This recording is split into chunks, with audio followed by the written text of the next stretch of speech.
Sa dami kong nang pinapainom na gamot kay Kuya Ka-Business, ganun pa rin daw ang kanyang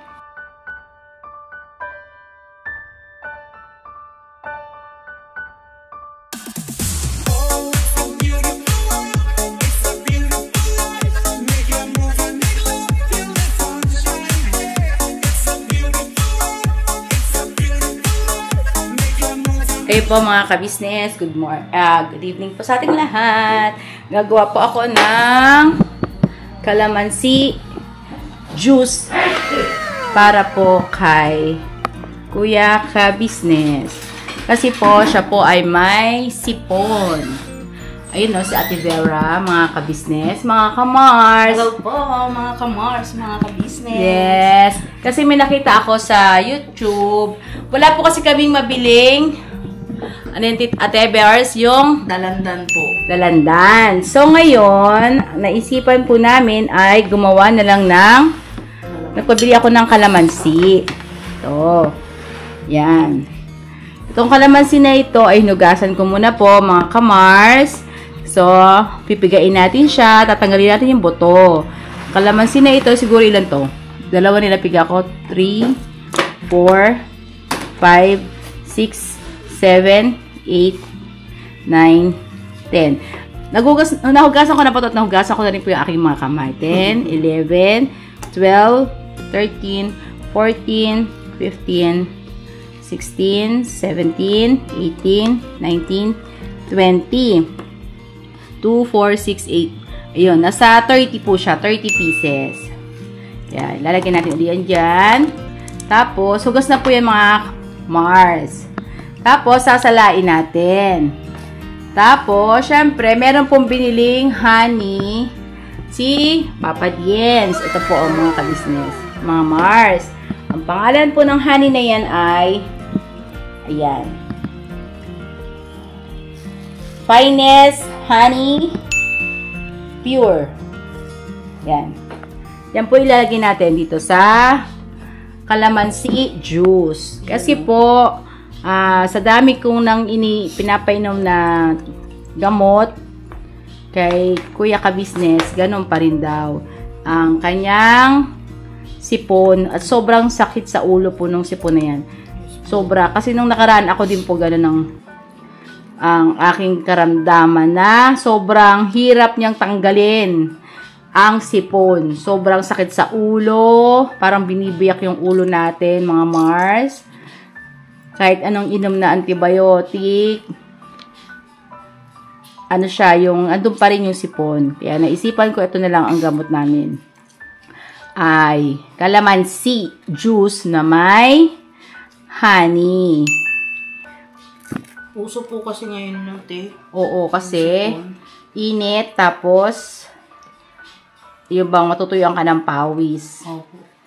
Tapos yung papasok ka sa sasakyan, may aircon, tuyo ng pawis, ayan. Kaya ito mga Mars, mga ka-business, ang aming remedyo sa gamot. So, hindi na kami inom ng gamot. Kasi po mga ka-Mars, ay sobrang yung bang pag uminom ka ng gamot, wala ka ng panlasa. Tsaka po, mabibingi ka na kakainom. Ano siya, yung sobrang pag minom kami, ako, katulad ng isang araw, minom ako ng gamot, wala na akong panlasa po. Wala na as in. Kaya ito, sabi ko, ito na lang, calamansi juice. Totoo, wala na po kasing mabiling dalandan ngayon. Tapos yung ponka naman, sobrang tamis. Sobrang tamis siya ngayon. Nabasa ko rin po sa ay hindi rin pala maganda ang masyadong maraming yung ponkan kasi nakakataas din ng sugar. Yun. Yeah. Magkalamansi juice tayo. Ito yung pinaka-remedyo ng iwas tayo sa yun nga yung gamot, antibiotic.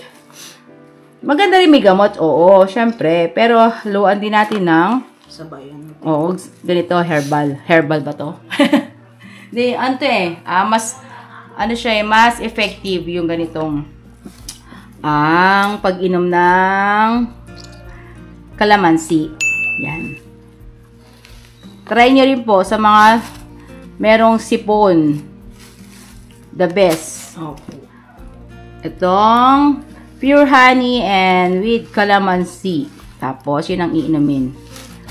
At syempre, iwas na sa pagpapatuyo ng pawis sa likod. Yes po. Tsaka nagpapaambon, yan. Kahit na may sombrero ka, kasi sinasabi niya minsan, may sombrero naman ako, ma. Eh, wala. Sabi ko, hindi pwede. Kahit ako nga rin, may sombrero or payong pa eh. Kung talagang madapuan ka ng virus. Yan, mga Mars. Oh, ha? Tapos na. Tibera, pasuyo ako ng tubig doon. At, yan. Lalagyan natin ngayon ng honey. Ano po ito eh, raw? Nakalagay dyan, raw. Hindi ko alam kung saan ito binili ni Papa Dins eh. Ano po siya, meron siyang ganitong kulay, tapos meron din siyang light pa. Dalawang klase po ito eh. Isang light color at isang brown. Parang pinadeliver po ni Papa din siya, te. Ito, pinadeliver. Paps, thank you ha. Nako, ito lalagay ko na to sa Gano'n kayo madami, no? Siguro try natin sukatin. Sa isang ganitong baso.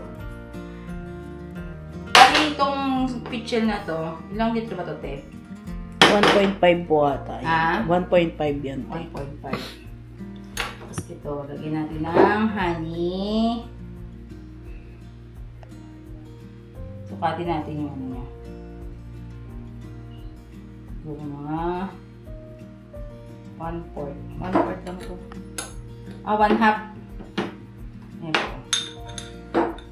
Yan, 1/2 glass. Para hindi rin siya masyadong matamis, di ba po? Pero tignan din natin kung siya ay Lumasa na. matamis na ba o hindi.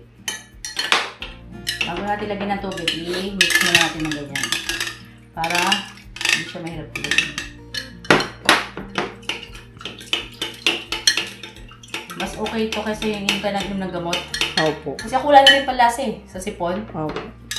Pag yun ang inom ng gamot. Ako nga po nabibingi pati ako. Nakabingi? Opo, pagka laging gamot. Yan. Yan mga Mars, baka gusto niyo pong gayahin, okay lang po. Remedyo sa mga may sipon na ayaw ng uminom ng gamot. Tulad ko, ayaw ko nang uminom kasi sobrang wala na akong panlasa sa kakain. Mapait. Mapait sa panlasa pagkainom ng gamot.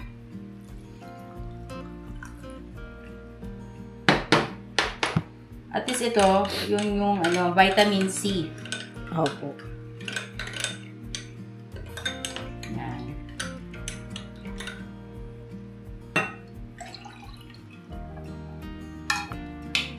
Kunan ko ng tubig. Yan yung dark na honey, di ba? Yun yung tinatawag ito. Nakalagay dito ay pure. Pure raw wild finest honey. Tignan natin. Tignan natin. Taste test. Sobra kasi sakit sa ulo ng sipon. Ano po yung yung malabnaw siya. Opo, yung, tapos yung natulo pa. tumutulo. Sakit dito, oh. Opo. Kulang pa ng honey. Konti na lang.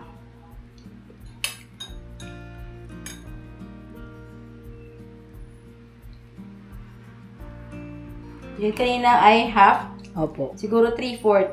Yan. 3/4 glass. Kasi ano po siya eh.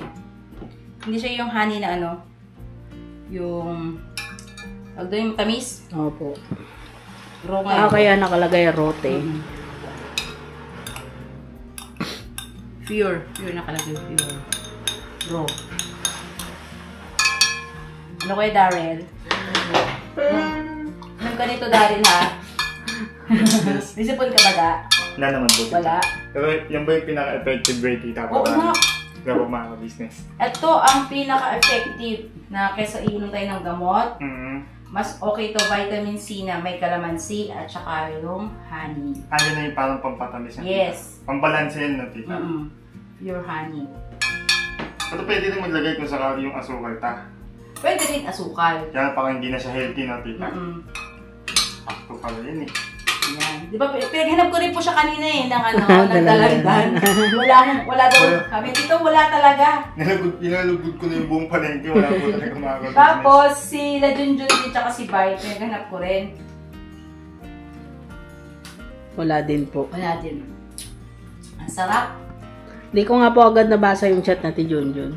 Naantay pala niya yung reply ko kasi wala daw silang mahanap. Baka hindi po uso ngayon? Baka po. Sakto. 3/4 Sakto po yung na glass. 3/4 na glass na pure honey at saka 30 pieces na calamansi. 1.5. Dito sa 1.5 liter na tubig. Yan, Saktong-sakto po mga Mars. Try nyo po. Pati bata. Pwede. Yan. Thank you po mga Mars sa simpleng konting kaalaman. Dito lang sa Mrs. KB Official. Ayan, Thank you po mga Mars. Thank you so much. At thank you rin syempre kay Papa Dean sa pagbili nitong Pure Finest Honey. Yes po. Thank you, Nak. At syempre, support po natin Papa Dean's TV, KB Official, KB Family, at syempre, ang mga kagwangs, ang kanilang mga YouTube channel, at syempre, Lito and Vera. Official. Official. Okay. At syempre, sa lahat nating mga reactors. Yes, Thank you so much po, mga kamars. Dito lang sa Mrs. KB Official. Yan, Calamansi and honey juice. Yan, Thank you po. Ayun patalastas lang po tayo muna sandali mga ka-business, So yun po, kami po ay dealer ng mga sewing machine. Iba-ibang klase mga sewing machine po, high speed, aging, piping, etc. Household, industrial. Meron po tayo niya mga ka-business. So doon sa mga inquiries po, paki-message nyo po yung Facebook page namin. At paki-contact rin po kami sa aming cellphone number. Maraming salamat po mga ka-business. So yun, tuloy na panonood. Discover! Yan na, Papa. Ito na ang calamansi honey juice ni Mrs. KB. Diba? Ang lasa. Gusto ko lang. Nahawa po siya sa akin mga kamars. Kaya siya naman ang ating pagagalingin. Pero ako, okay na po ako. Kasi Asim. inom din ako ng nung nakaraan. Asim na masarap. Masarap, di ba? Mas okay siya, di ba? Magaling ka rin yan bukas, ha? Oo. Yan. Mga Mars, try nyo po calamansi with honey juice. Sarap. Sensya lang kayo mga business, Sobra kasi pong puso. Wala pa ako sa kondisyon Pagka naka-kondisyon tayo, balik tayo sa mga Mars, ilang araw natin po at siyang nakikita sa vlog dahil yun nga po ay sama ang kanyang pakiramdam. maawa yung mga kasama ko. Kaya umiiwas ako. Una po ako, tapos sumunod naman siya. Kasi kiss ng kiss sa akin. Yan. Nahawa siya tuloy ng aking sipon. Kaya, magaling na po yung bukas mga Mars. Abangan niyo po. Calamansi juice. Sabihin ko, Papa. Maraming salamat siyempre Mrs. KB Official. Thank you. Salamat sa mga viewers. Thank you po. Yan po. Thank you so much po mga Mars. Baka sakali gusto niyo pong itry calamansi with honey juice. Yan. I love you, Ma. Thank you. I love you too. Tayong lahat ay magkakasama. Tayong lahat ay laging masaya. Pagtulong nyo ay sigurado, pagkat mayroon kayo heart of gold.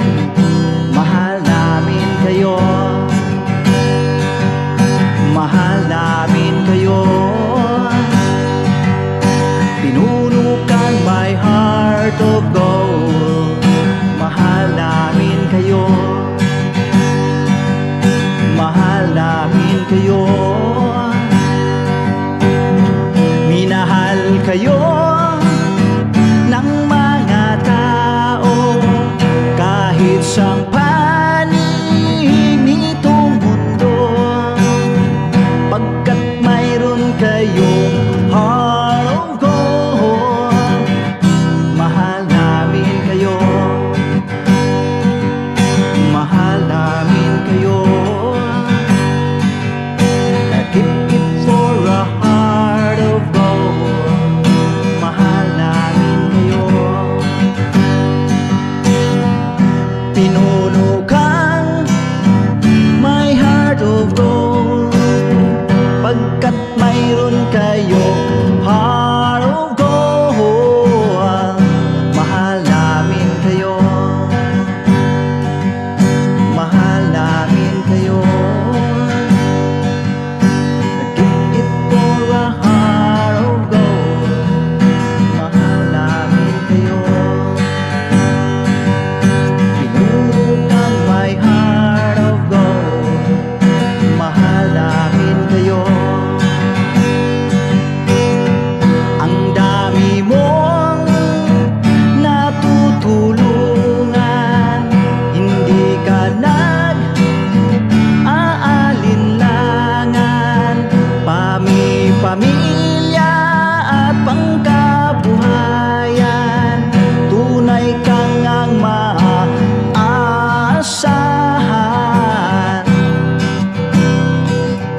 Mahal namin kayo. Pinuno kang my heart of gold. Mahal namin kayo. Mga gawa mo'y kinalulugdan ng ating Diyos na makapangyarihan. Pinuno kang my heart of gold. Mahal namin kayo. Mahal namin kayo. Pinuno kang my heart of gold. Mahal namin kayo.